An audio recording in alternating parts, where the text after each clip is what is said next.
Good morning, everyone. I'm thrilled to have the honor to open this year's Black ALPS conference. And it means a lot to me to be back here in Yverdon at Black ALPS. Because Black ALPS has a very special place in my heart. It was here that I had the chance to give my very first talk back in 2016. So thank you for being here with me, sharing my passion to bring people together and to talk about vulnerabilities. I am Florian, one of the founders of Bug Bounty Switzerland and doing bug bounties for almost 10 years now, and this is what I like to do very much. Let me give you a very short overview of what we do at Bug Bounty Switzerland. Obviously, it has to do with bug bounties, where hackers find vulnerabilities for a reward. But we do it at scale, by making bug bounty available as a commodity. You can just ask us to do it for you, and we will do that. Nothing is necessary on your side. No team, no organizational structure, almost nothing. It is very easy to do. This approach that we have chosen to do, it scales pretty well. Our biggest customer today is a British multinational company with tens of thousands of employees all around the world and countless systems. The smallest customer today is a small municipality in the Bernese Oberland. And guess what? This small municipality has already issued its CVE advisories.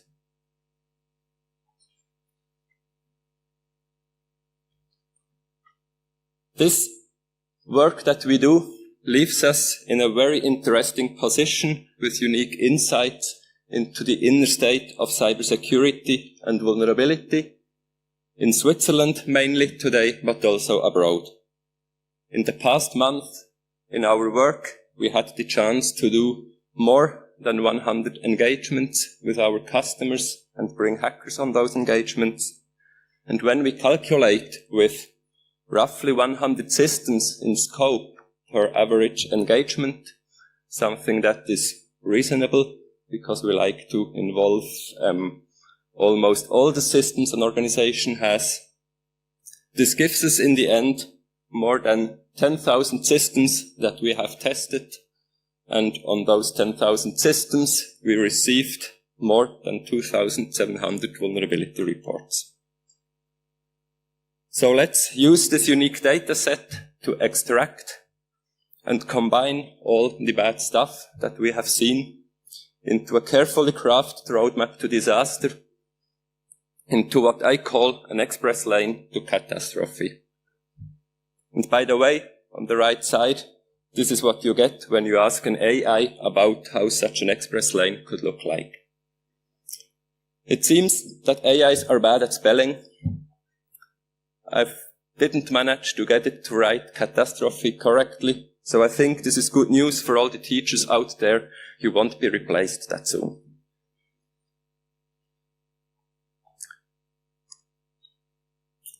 Let's start with something quite obvious.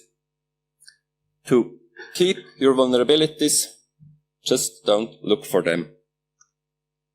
It is as simple as that. And luckily for us, this is quite easy to do, to discover all our 2,700 vulnerabilities. It took more than 8,500 hackers to find those. You can see it on the right side. The lower curve is the number of vulnerabilities. The upper curve is the number of hackers it took to find them. So finding vulnerabilities is hard, so don't do it. And if you don't look for them, also make sure nobody else has the incentive to do so. What we can see here is a timeline of an engagement we did with the number of vulnerabilities found and reported. The incentives play a crucial role in finding them, as we can see here, with 3,000 Swiss francs as a max bounty. Nothing much happened here, and it was quiet. The scope was very hard. But with a 10x increase in bounties, the remote code execution on the productive e-banking system in scope came quite fast. With this, we have our first 2 steps on our path to disaster. Don't look for vulnerabilities and make sure nobody else is doing it.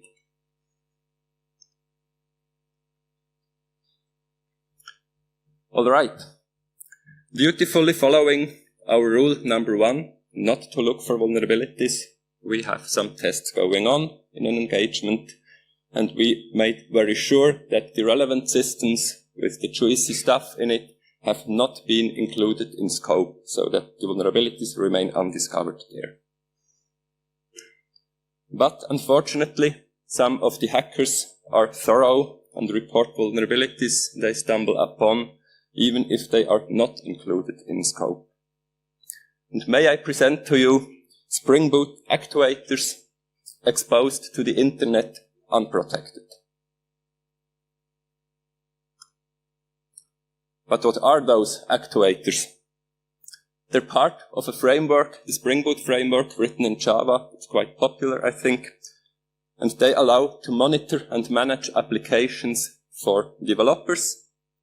And all endpoints are considered sensitive and secured by default. The official docs sums it up quite nicely. Actuators can generate a large amount of motion from a small change. And the large amount of motion here means leaking of highly sensitive data, like passwords, keys, and everything that is included in memory. And normally this leads to remote code execution quite fast again.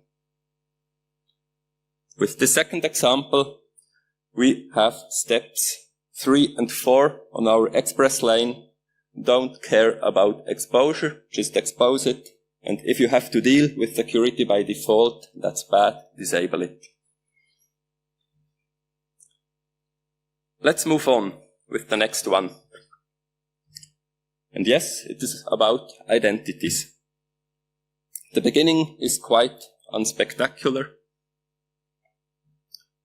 It's a report that came in, looks like this, broken authentication, but the vulnerability is, as we can see on the endpoint that is listed here, on AEM, the Adobe Experience Manager, a big, complex and well-known publishing system. The CVS score provided by the hacker definitely got my attention here. And what we have here is a report in the category of "This will never happen to me." An expensive, powerful system of a big organization with admin as credentials. I'm actually very interested in your opinion here, and like to ask you, who of you think that this will never happen within your own organization? Nobody. I think we are doomed.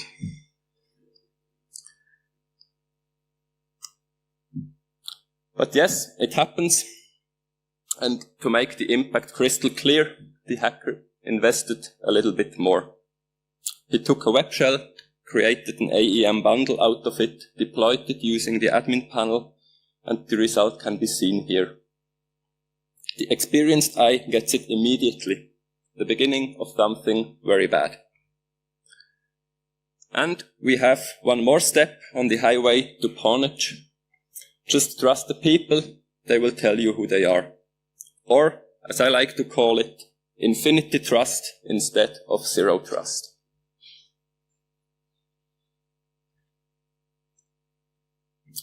Time to step up our game, get technical, and do some crypto.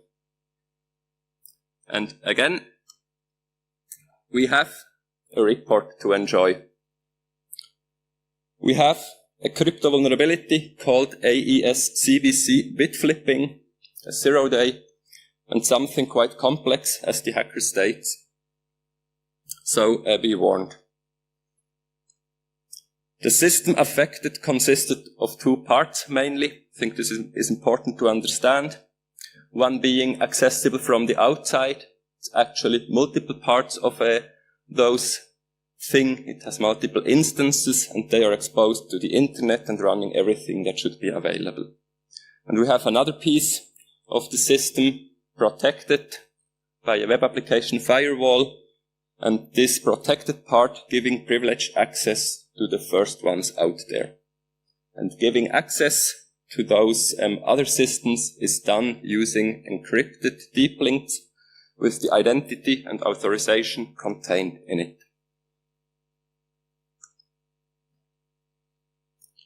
There are quite many pieces to the puzzle here, and it begins with the usual step, bypassing the WAF, protecting the first part of the system.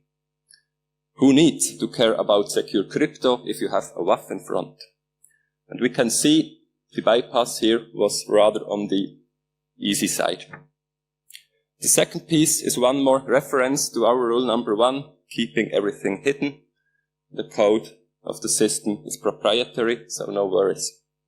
But, as we have also already learned, hackers are bad. And keeping stuff hidden and proprietary didn't work here. The source code leaked using another vulnerability. This is another story. And last, we have encryption. Good luck getting past that.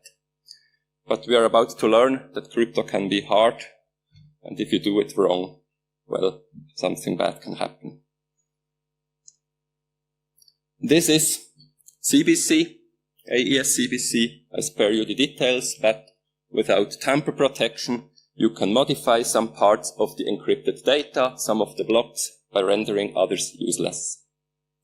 And this is exactly what our hacker did.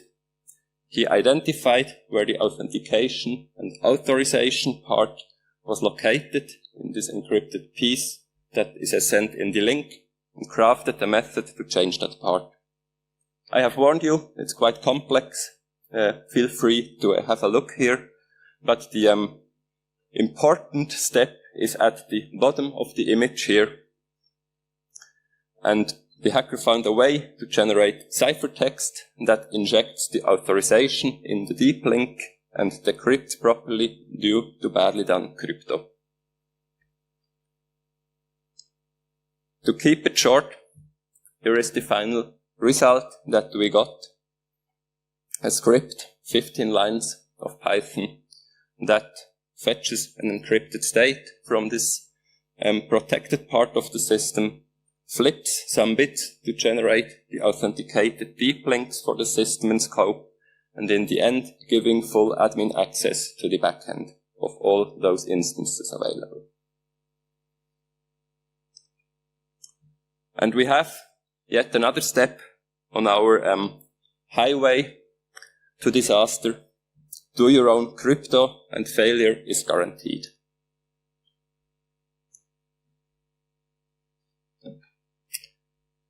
One part of today's modern world is still missing. And yes, you may have guessed it, let's go to the cloud. What we have here is another bug bounty report, and we have a cloud-based system that fetches some config data from another cloud-based system. The endpoint is public available and giving back a little bit more than just config data. When asked correctly, this endpoint gives you back some keys. Those keys can then be used to fetch access tokens, and with those access tokens, you can access another endpoint that gives you more credentials. In the end, the hacker was able to access everything, or he got the keys to the fluffy castle living up in the clouds. You can see it on the right side. The hacker then asked casually if he should send over some samples of end customer data, legally protected end customer data. the customer was a bank, and the systems have been productive. We declined to do that. We had enough. And one funny side story here, the customer asked us explicitly to exclude the sensitive systems with legally protected data in it to prevent lengthy discussions with the legal department. But it shows once more, your biggest risks are probably not where you think they are. And we have one more reference to our rule number 1. Don't look if you're afraid of what could be found.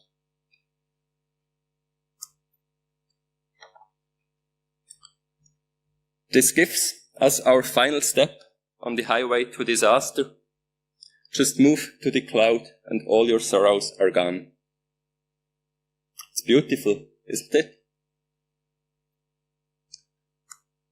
And to recap briefly, if you want ensure insecurity with certainty, just follow those simple steps. Don't look for vulnerabilities. Make sure nobody else is doing it. Expose what you can. It simplifies things.